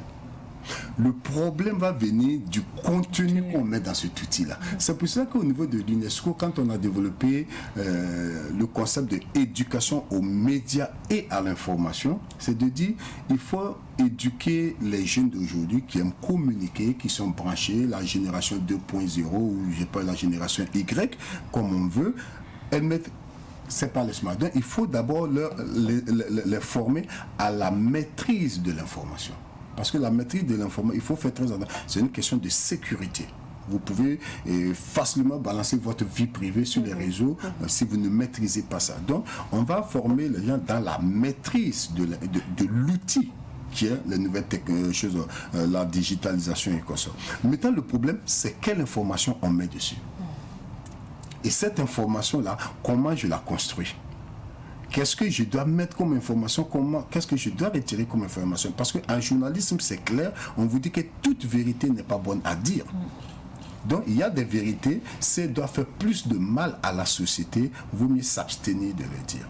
Or, ce qui n'est pas forcément le filtre par lequel les cyberactivistes passent. Donc, vous voyez, la question pour moi, c'est moins la maîtrise de l'outil que le contenu qu'on va mettre dedans.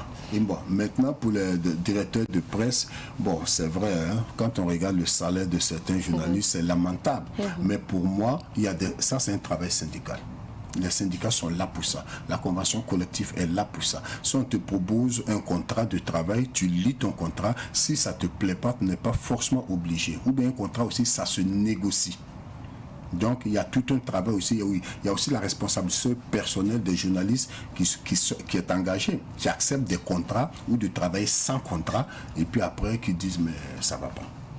Là, c'est un autre débat, voilà. Mais j'aimerais quand même qu'on revienne sur le risque pour le journal papier. On en a parlé pour la radio, la télévision, mais le risque est quand même plus élevé pour le journal papier parce que de moins en moins, on voit des lecteurs qui tiennent un journal papier, qui le feuillettent pour avoir l'information.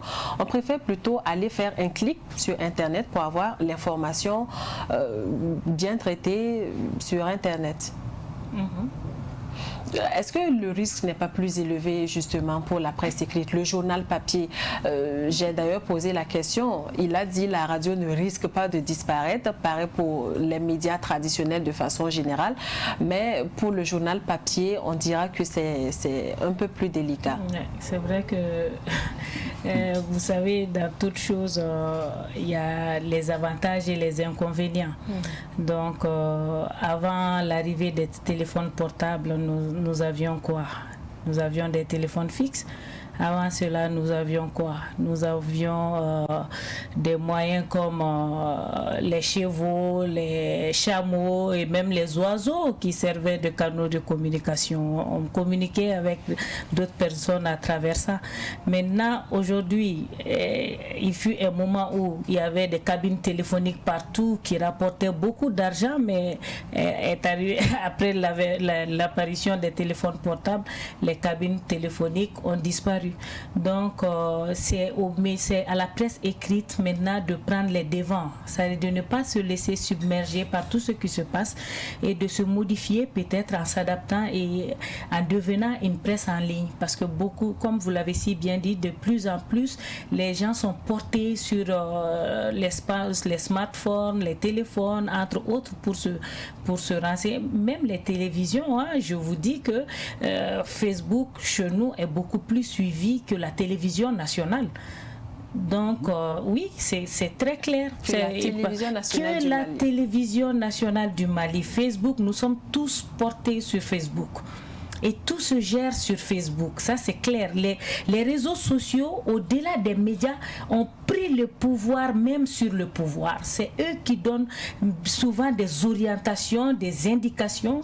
Je parle notamment des animateurs qui sont sur les réseaux sociaux là. Donc, pour revenir à la presse écrite, il faut vraiment qu'elle s'adapte et qu'elle se modifie, qu'elle accepte de se modifier, parce que arrivera un moment où certainement la presse écrite sera dans les oubliettes. C'est possible, je ne le souhaite pas, mais c'est fort probable. Est-ce qu'au Mali, on a des cas comme ça, des journaux presse écrite qui ont fermé? Il y a beaucoup de journaux qui ont disparu à ces jours. Beaucoup.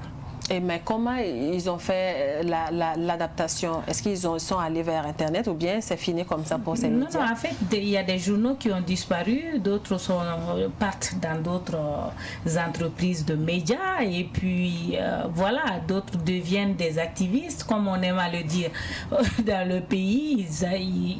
Ils animent des pages Facebook, voilà. Mais des pages personnelles, pas des pages officielles pour l'entreprise? Des pages personnelles et même des pages officielles pour l'entreprise. D'accord. Voilà, donc je dis encore une fois, il faut prendre les devants. Il faudrait pas que la presse écrite se laisse submerger. Monsieur Sawadgo. Oui, c'est vrai qu'aujourd'hui, je pense que le défi est beaucoup plus énorme que pour la presse écrite. Oui. Mais c'est pour cela qu'elle essaie quand même de s'adapter. Je vous ai dit, si je prends le cas du Burkina, et d'ailleurs que ce soit aux États-Unis, un peu avec le Washington Post, le Times et consorts, c'est des débats qui ont été posés. Est-ce que le papier va disparaître? Donc effectivement, tout le monde a son iPad. Je lis mon iPad. Et effectivement, j'ai l'impression de feuilleter comme si je feuillette le papier, parce que les fabricants de ces nouvelles technologies-là aussi se sont adaptés à ça. Parce que je prends mon iPad aujourd'hui, je feuillette ma page comme ça. Donc du coup, effectivement, ça a mis le papier à rude épreuve. Mais c'est vrai que beaucoup de journaux, qu'est-ce qu'ils vont faire? Ils vont garder souvent la version papier pour une version un peu plus noble. Parce qu'il y a des gens qui tiennent encore à ça. Et à côté, ils vont développer une version web de ça. Mais le problème au Burkina, il y a un autre problème qui est arrivé. Parce que on a cru qu'en faisant la version web numérique, ça allait résoudre le problème. Et on est tombé dans un autre problème. C'est le fait que moi, je suis abonné. Par exemple, je prends l'économiste du Faso. Je suis abonné à l'économiste du Faso. Je reçois l'économiste du Faso sur mon téléphone, la version numérique. Je fais des captures d'écran, je vous envoie, je lui envoie ça, je partage. Donc, on ne respecte pas le droit. Donc, du coup, ça pose un autre problème de droit d'auteur, de droit... Voilà, donc il faudrait que au niveau, on essaie de voir, alors que c'est illégal. Moi, je reçois des journaux européens, des amis que je ne demande pas. Ils pensent qu'il faut qu'ils me l'envoient. Même comment on appelle ça. Mais est-ce qu'on peut contrecarrer cela? Est-ce qu'on peut limiter le partage? Si, on peut. C'est là où il faut investir dans la technologie. Je sais qu'on peut faire de telle sorte que si je vous envoie, vous n'ayez pas la possibilité de forwarder ça à quelqu'un. On peut mettre des balises. Mais ça veut dire qu'il faut travailler avec des développeurs, il faut travailler avec des informaticiens, d'où l'investissement. Parce que si vous voulez utiliser ce que Internet vous offre de gratuit, mais écoutez, le gratuit, il est gratuit, hein? Donc, comme on le dit, voilà. Le partage tue le papier. C'est quand même compliqué pour les patrons de presse qui sont dans cette situation d'avoir des solutions. Non, c'est pas compliqué, c'est pas compliqué. Le gros problème, il y a une triste réalité, il faut qu'on se dise. C'est pour cela, dès l'entame de mes propos, je disais, il y a certains qui se sont trouvés contraints d'y aller. Parce que la plupart des médias, surtout je prends le cas du Burkina Faso, excepté peut-être Wakatsera, excepté peut-être le Faso.net qui ont carrément choisi la numérisation 100% sans papier. Tous les autres sont allés sans un modèle économique, sans une étude. Ils ont compris que la numérisation est fashion, tout le monde sait, parce que c'est la mode. Mais on ne réfléchit pas derrière quel investissement ça me demande, comment je vais protéger mon investissement, combien ça va me coûter, quelle est la compétence que je veux et au finish, quel est mon bénéfice. Ça vaut la peine d'y aller ou pas. On ne se pose pas ces questions. On s'engage dedans en aventure parce que c'est simple, Internet est gratuit et on pense que ça va marcher. Non, ça ne marche pas comme ça. Donc, comment on arrive à convertir les internautes en abonnés pour éviter justement le partage? La qualité de l'information d'abord, le sérieux, ne pas courir après les scoops. Parce que vous savez, dans le journalisme, il y a 3 niveaux. Hein. Il y a 3 niveaux. Et il y a 2 niveaux sur lesquels les activistes ne peuvent pas nous battre. Le premier niveau dans le journalisme, on va vous dire que partez des faits. Les faits sont sacrés en journalisme. Mais les faits là, nous n'avons plus le monopole des faits. N'importe qui a son smartphone, il photographie les faits, il va. Là où nous allons faire la différence, c'est que après les faits, nous pouvons commenter ces faits-là. Nous pouvons faire des analyses pour éclairer le public. Et si nous avons de très bonnes analyses, nous avons de très bonnes perspectives, sans coercition, sans vouloir faire du lavage de cerveau, mais avec de très bonnes analyses où on donne des pistes de réflexion, on finit par acquérir une certaine notoriété, une certaine confiance. Et les gens vont payer pour vous lire. Donc c'est sur la qualité du travail. D'accord, ça fera la différence. Ça fait, je suis sûr.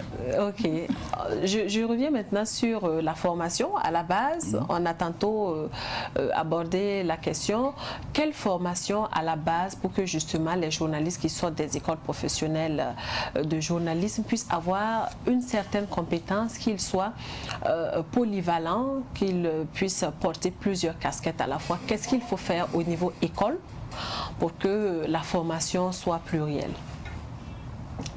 Bon, tout d'abord, au niveau de notre système éducatif, chez nous, je parle bien sûr du Mali,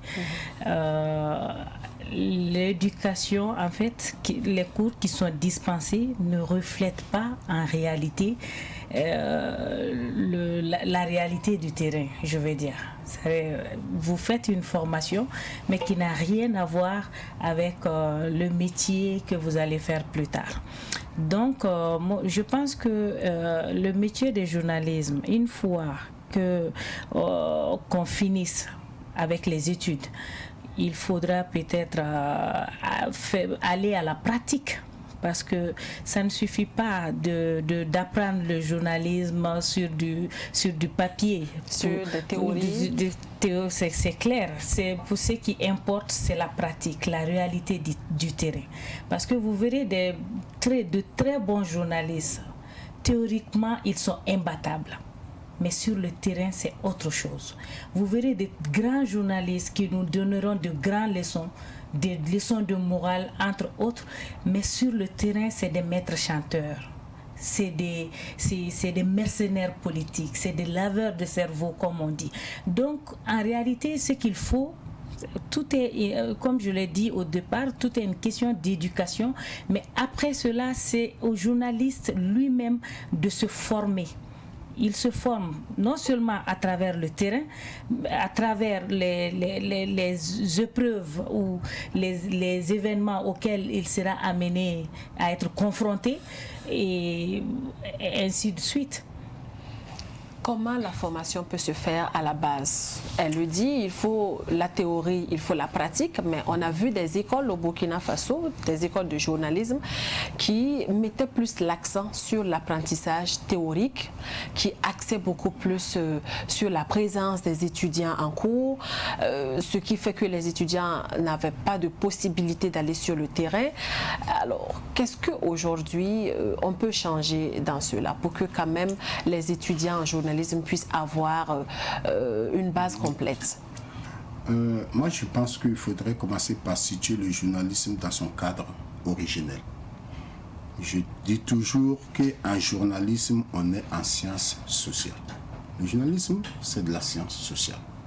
Et qui parle de science parle de mutation, d'évolution.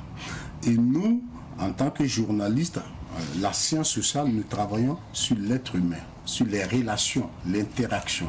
Or, les interactions entre les humains aujourd'hui évoluent. Les mœurs évoluent, la manière de communication évolue, les systèmes de gouvernance même évoluent, les droits humains évoluent, les droits individuels évoluent.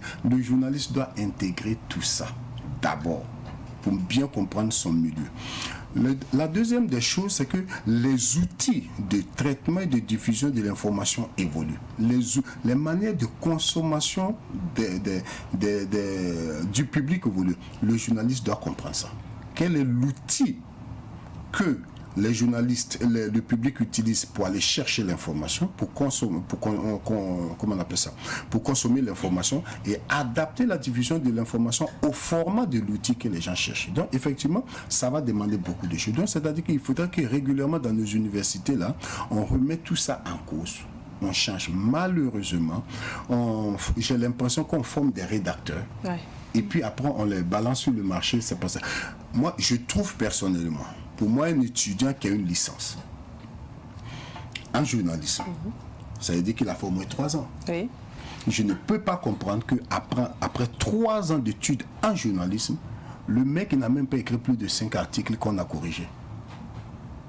On parle de genre journalistique. Il n'y a pas un sujet qu'un journaliste ne puisse aborder s'il maîtrise les genres journalistiques. Il y a peut-être une dizaine, une quinzaine de genres journalistiques, pour nous permettre justement de contourner tous les petits pièges pour pouvoir chercher et dire la vérité. Il y a un journaliste qui fait 3 ans qu'il sort, mais dans chaque genre journalistique, il doit avoir produit au moins une 50aine d'articles. Pour que quand il arrive sur le terrain, il est opérationnel. Mais qu'est-ce qu'on voit? C'est après 3 ans d'université, il va dans un média. Non, il va d'abord stagiaire. Et il a 3 mois pour être un bon journaliste. Mais ce n'est pas possible.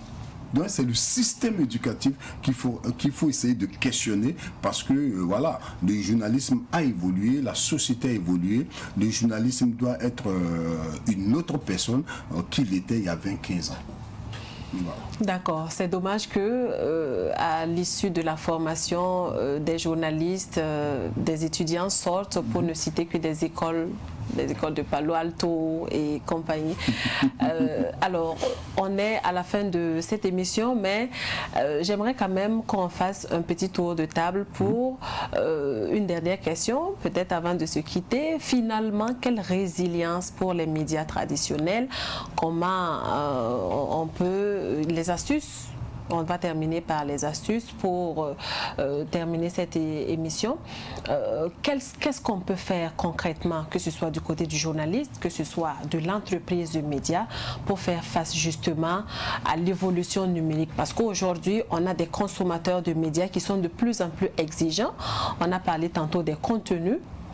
On a parlé aussi des outils qu'on doit utiliser pour faire face à cette évolution, révolution pour certains, évolution pour d'autres. Comment justement finalement s'adapter à la situation? Alors, je pense que les journalistes n'auront pas d'autre choix, d'abord que d'offrir un bon produit au lecteur, un bon produit en ce sens. Avoir du contenu, comme il l'a si bien dit, proposer quelque chose qui intéresse les lecteurs. C'est-à-dire que le journaliste ne doit pas se limiter tout simplement à faire comme les activistes, les blogueurs et autres. Il doit se mettre au-dessus de la mêlée et aller au-delà de ça. il doit pouvoir apporter, faire des réflexions et faire des propositions de sortie de crise, d'ailleurs, qui est une actualité, qui est un sujet brûlant dans nos différents pays. Donc, je pense qu'à travers ces quelques astuces, en plus de lui-même, son professionnalisme, qu'il pourra être amené aujourd'hui à être en phase avec les lecteurs qui sont de plus en plus exigeants face à ce métier-là. Donc, je pense que pour moi, il faut aller dans ce sens. D'accord. On a des médias qui doivent être des médias citoyens au service des populations. C'était d'ailleurs une thématique au centre du FILEP, le Festival international de la liberté d'expression et de presse. Comment justement, au-delà de la résilience face au numérique, là, comment justement les médias peuvent rester dans leur premier rôle d'informer les citoyens? Ok, moi je pense d'abord qu'il y a 3 acteurs qui doivent travailler à ce niveau. Il y a le journaliste lui-même, il y a la maison de l'entreprise et il y a les associations des journalistes. Chacun a son rôle à jouer. D'abord, les entreprises, les maisons de presse doivent comprendre aujourd'hui qu'elles n'ont pas le choix vers l'adoption de nouvelles technologies de l'information et de la communication. On n'a plus le choix, ça s'impose. Donc, il faudra investir dans ce domaine. Mais attention, cet investissement doit être précédé par un modèle économique. Il faut savoir qu'est-ce que j'achète. Parce qu'on a vu ici des médias, permettez-moi de ne pas dire les noms, d'aller acheter des outils technologiques très chers. Et dès que ça arrive au Burkina, on a compris que c'est des versions dépassées. Wow. Alors qu'ils ont investi des centaines de millions dedans. Donc, il faut faire attention. C'est pour ça que je parle de défi. Qu'est-ce que je dois acheter? Quel outil est adapté à mon environnement climatique et tout ça? Et puis, quelles compétences techniques je dois aller chercher pour l'entretien de cet outil-là. Donc les médias, les entreprises de presse n'ont pas le choix dans ça. Maintenant, les journalistes, sa responsabilité, c'est quoi? C'est de se dire que les nouvelles technologies de l'information et de la communication me permettent de porter ma voix encore beaucoup plus loin, donc d'avoir beaucoup plus d'audience, d'être encore plus influent. Donc ma position de 4e pouvoir, de renforcer ce pouvoir-là. Mais en même temps, je ne suis pas le seul qui maîtrise ces outils-là, donc j'ai des concurrents. Ce qui va faire la différence entre moi et ces concurrents, c'est la qualité professionnelle de mon travail. Et de laisser le public choisir. Le public choisira la qualité. Le 3e acteur, ce sont les associations.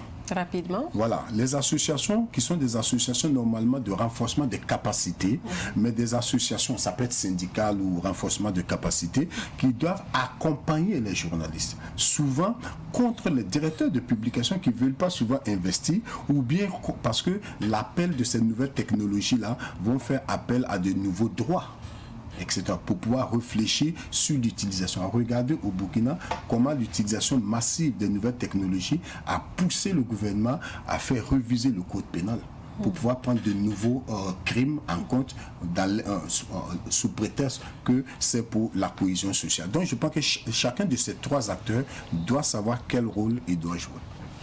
Bouleversement des médias traditionnels, mais en même temps opportunité, avantages, risques, résilience des médias traditionnels face aux mutations du numérique.